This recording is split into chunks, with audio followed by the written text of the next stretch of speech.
ಇವತ್ತಿನ ಏನಿ ಹೋರಾಟ ಇದೆ ಇದು ಮುಸಲ್ಮಾನರ ಹೋರಾಟ ಅಲ್ಲ ಅಂತ ಹೇಳಕ್ಕೆ ಇಚ್ಛೆ ಪಡ್ತೀನಿ. ಯಾಕಂದ್ರೆ ಈ ಹೋರಾಟ ನಾವೆಲ್ಲರೂ ಸೇರಿ ನಿಮ್ಮ ಪರವಾಗಿ ಮಾಡ್ಬೇಕಂತ ಹೋರಾಟ ಅಂತ ಹೇಳಕ್ಕೆ ಇಚ್ಛೆ ಪಡ್ತೀನಿ. ಅವತ್ತು ಸ್ವತಂತ್ರ ನಮ್ಮ ಭಾರತ ದೇಶಕ್ಕೆ ಸಿಗ್ಬೇಕಂದ್ರೆ ಬಹಳಷ್ಟು ಲಕ್ಷಾಂತರ ಜನ ಕೋಟ್ಯಾಂತರ ಜನ ಮುಸಲ್ಮಾನರು ಪ್ರಾಣ ತ್ಯಾಗವನ್ನು ಮಾಡಿದ್ದಾರೆ. ಈ ಭಾರತ ದೇಶದಲ್ಲಿ ನಿಮ್ಮ ಹಕ್ಕುಗಳಿಗೋಸ್ಕರ ಈ ಹಿಂದೂಗಳು ನಾವು ಪ್ರಾಣ ತ್ಯಾಗ ಮಾಡಿ ನಿಮ್ಮ ಹಕ್ಕುಗಳು ನಿಮಗೆ ಉಳಿಸ್ಬೇಕಂತ ಅವತ್ತು ನಿಸ್ವಾರ್ಥದಿಂದ ಈ ಭಾರತ ದೇಶಕ್ಕೆ ಸ್ವಾತಂತ್ರ್ಯ ಸಿಗ್ಬೇಕಂತೇಳಿ ನಿಮ್ಮ ಪೂರ್ವಜರೆಲ್ಲರೂ ಪ್ರಾಣ ತ್ಯಾಗವನ್ನು ಕೊಟ್ಟು ಇದು ಹಿಂದೂಗಳಿಗಲ್ಲ, ಸಿಖ್ಗಳಿಗಲ್ಲ, ಜೈನರಿಗಲ್ಲ, ನಾವೆಲ್ಲ ಕುಟುಂಬ ಒಂದೇ ಅಂತ ಹೇಳ್ತೀವಿ. ಅವೆಲ್ಲ ಪ್ರಾಣ ತ್ಯಾಗವನ್ನು ಕೊಟ್ಟು ನಾವೆಲ್ಲ ಇವತ್ತು ನಿಮ್ಮ ಹಕ್ಕುಗಳನ್ನ ಕಿತ್ಕೊಳ್ಳಕ್ಕೆ ಇವತ್ತು ಹಿಟ್ಲರ್ ಅಂತ ಪ್ರಧಾನಮಂತ್ರಿ ನಮ್ಮ ಭಾರತ ದೇಶದಲ್ಲಿ ಬಂದಿದ್ದಾರೆ. ಪ್ರಧಾನಮಂತ್ರಿ ವಿರುದ್ಧ ಹೋರಾಟ ಮಾಡಕ್ಕೆ, ಪ್ರಾಣ ತ್ಯಾಗ ಮಾಡಕ್ಕೆ ನಾವು ಹಿಂದೂಗಳಾಗಿರ್ಬೋದು, ಜೈನರಾಗಿರ್ಬೋದು, ಸಿಖ್ರಾಗಿರ್ಬೋದು, ಕ್ರಿಶ್ಚಿಯನ್ರಾಗಿರ್ಬೋದು, ದಲಿತರಾಗಿರ್ಬೋದು ಎಲ್ಲರೂ ಒಗ್ಗಟ್ಟಾಗಿ ನಿಮ್ಮ ಹೋರಾಟ ನಮ್ಮ ಹೋರಾಟ ಅಂತ ಹೇಳಕ್ಕೆ ಇಚ್ಛೆ ಪಡ್ತೀನಿ. ಇವತ್ತು ಬಿಜೆಪಿ ಸರ್ಕಾರ ನಿಮ್ಮ ಹಕ್ಕುಗಳನ್ನ ಕಿತ್ಕೊಂಡಕ್ಕೆ ಹೋಗ್ತಿದೆ. ನಿಮ್ಮ ಹಕ್ಕುಗಳನ್ನ ಕಿತ್ಕೊಂಡ್ರೆ ನಮ್ಮ ಹಕ್ಕುಗಳು ಕಿತ್ಕೊಂಡಂಗೆ.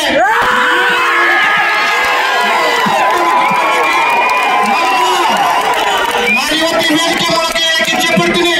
ನಮ್ಮ ಸ್ವತಂತ್ರ ತಂದಂತ ಗಾಂಧೀಜಿಯವರು, ಮೌಲಾನಾ ಅಬ್ದುಲ್ ಕಲಾಂ ಆಜಾದ್ ಅವರು, ಜವಾಹರ್ಲಾಲ್ ನೆಹರು ಇವರೆಲ್ಲ ಕೊಟ್ಟಿದಂತ ಸ್ಫೂರ್ತಿ, ಅಂಬೇಡ್ಕರ್ ಕೊಟ್ಟಿದಂತ ಧೈರ್ಯ ನೀವೆಲ್ಲರೂ ಮನೆಗೆ ಕೂಡಲೇ ನಿಮ್ಮಕ್ಕೋಸ್ಕರ ಪ್ರಾಣ ತ್ಯಾಗವನ್ನು ಮಾಡಿ ಈ ಒಟ್ಟು ಕಾಯ್ದೆಯನ್ನು ನಿರ್ಧರಿಸುವ ಜವಾಬ್ದಾರಿ ಭಾರತ ದೇಶದ ಯುವ ಪೀಳಿಗೆ ಮೇಲೆ ಅಂತ ಹೇಳಕ್ಕೆ ಇಚ್ಛೆ ಪಡ್ತೀವಿ. ಯಾಕಿಲ್ಲ ಇವತ್ತು ಬಿಜೆಪಿ ಯಾಕೆ ಮಾಡ್ತಿದ್ದಾರೆ ಈ ಕೆಲಸ ಅಂತಂದ್ರೆ ಇವತ್ತು ಬಂಗಾರ 1 ತೊಲೆ 1 ಲಕ್ಷ ರೂಪಾಯಿ ಆಗಿದೆ, ಪೆಟ್ರೋಲ್ 100 ರೂಪಾಯಿ ಆಗಿದೆ, ಡಾಲರ್ 85 ರೂಪಾಯಿ ಆಗಿದೆ. ಜನ ಎಲ್ಲರ ಚೊಪ್ಪಿ ತಗೊಂಡು ಪಡಿತಾರೆ ಅಂತೇಳಿ ಒಕ್ಕಂತೇಳಿ ಈ ಭಾರತ ದೇಶದಲ್ಲಿ ಇವತ್ತಿನ ಯುವಕರು ಅಷ್ಟು ಮುಕ್ತರಲ್ಲ.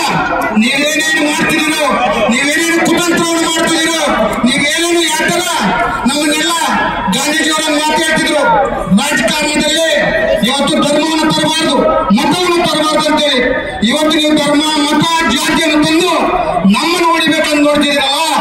ನಿಮ್ಮನ್ನು ಅಧಿಕಾರ ನಡೆಸಿ ಹೊರತು ನಾವನ್ನು ತಮ್ಮಲ್ಲಿ ಯಾವತ್ತು ಇವತ್ತು ನಾನು ಮಾತಾಡಕ್ಕೆ ಇಚ್ಛೆ ಪಡ್ತೀನಿ. ಇಷ್ಟೆಲ್ಲ ಬಿಜೆಪಿಯವರು ಹೇಳ್ತಾರೆ ಹಿಂದೂ ಮುಸಲ್ಮಾನ್ SC ST ಈ ತರ ಮಾಡಬೇಕು, ಅವ್ರು ಈ ತರ ದೂರ ಇಡಬೇಕಂತೇಳಿ. ಯಾಕೆ ದೂರ ಇಡಬೇಕು? ಇವರೆಲ್ಲ ನಮಗೋಸ್ಕರ ಪ್ರಾಣ ತ್ಯಾಗ ಮಾಡಿದ್ದಾರೆ. ಇವತ್ತು ಭಾರತ ದೇಶದಲ್ಲಿ ನಮ್ದಂತೂ ಮನೆ ಮಾಡ್ಕೊಂಡು ಇವತ್ತು ಸುಖ ಶಾಂತಿ ನಿಲ್ತಿದೀವಿ ಅಂತಂದ್ರೆ ಎಲ್ಲ ನಮ್ಮ ಪೂರ್ವಜರು ಪ್ರಾಣ ತ್ಯಾಗ ಮಾಡೋದಕ್ಕೋಸ್ಕರ ನಾವು ಇವತ್ತು ಇಲ್ಲಿದ್ದೀವಿ. ಈ ಭಾರತ ದೇಶ ನಮ್ಮೆಲ್ಲರಿಗೂ ಸಲ್ಲಿದೆ ಅಂತ ಹೇಳಕ್ಕೆ ಇಚ್ಛೆ ಪಡ್ತೀವಿ. ಇದು ನಿಮ್ಮ ಆಸ್ತಿ, ಒತ್ತು ನಿಮ್ಮ ಆಸ್ತಿ, ನಿಮ್ಮ ಪೂರ್ವಜರು ಕೊಟ್ಟ ಆಸ್ತಿ. ಇದರಿಂದ ನಿಮ್ಮ ಆಸ್ತಿನ ನಿಮ್ಮ ಕಡೆಯಿಂದ ಕಿತ್ಕೋಬೇಕಂದ್ರೆ ನಮ್ಮ ಪ್ರಾಣವನ್ನು ತೆಗೆದು ಅವ್ರು ಕಿತ್ಕೋಬೇಕು ಹೊರತು ನಾನು ಬಹಳಷ್ಟು ಮಾತಾಡಕ್ ಹೋಗಲ್ಲ. ಬಿಜೆಪಿ ಅವ್ರಿಗೋಸ್ಕರ ಒಂದು ಸಣ್ಣ ಒಂದೆರಡು ಪದ ಹೇಳಕ್ಕೆ ಇಚ್ಛೆ ಪಡ್ತೀನಿ. आपका नफरत करती है बताती है, आपका नफरत ये बताती है आपका प्यार का जरूरत है,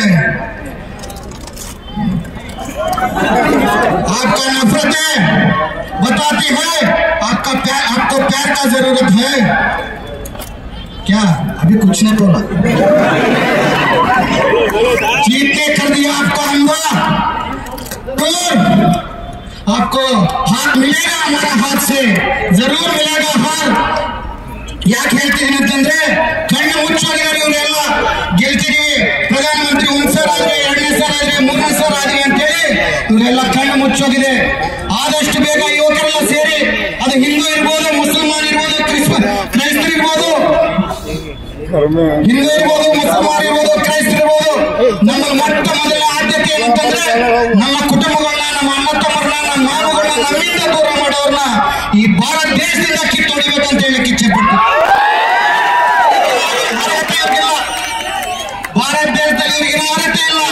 ನಮಗೆ ಸ್ವತಂತ್ರಕ್ಕೆ ತಂದುಕೊಟ್ಟಂತ ಗಾಂಧೀಜಿಯವ್ರನ್ನ 6 ತಿಂಗಳ ಒಳಗೆ ಕೊಂದಾಕಿದಂತ ಇಂಥವ್ರು ನಮ್ಮ ರಾಜ್ಯ ಮಾಡೋ ಅಧಿಕಾರ ಇವ್ರಿಗಿಲ್ಲ ಅಂತ ಹೇಳಕ್ಕೆ ಇಚ್ಛೆ ಪಡ್ತೀನಿ. ನಿಮ್ಗೊಂದು ಮಾತು ಹೇಳಕ್ಕೆ ಇಚ್ಛೆ ಪಡ್ತೀನಿ. ನೀವೆಲ್ಲ ವಾಟ್ಸ್ಆಪ್ ನೋಡಕ್ಕೆ ಹೋಗ್ತಿದ್ದೀರಿ, ಓದ್ಕೋಬೇಕು ಇತಿಹಾಸನ. ನಿಮ್ಮ ಪೂರ್ವಜರು ಏನ್ ಮಾಡಿದ್ದಾರೆ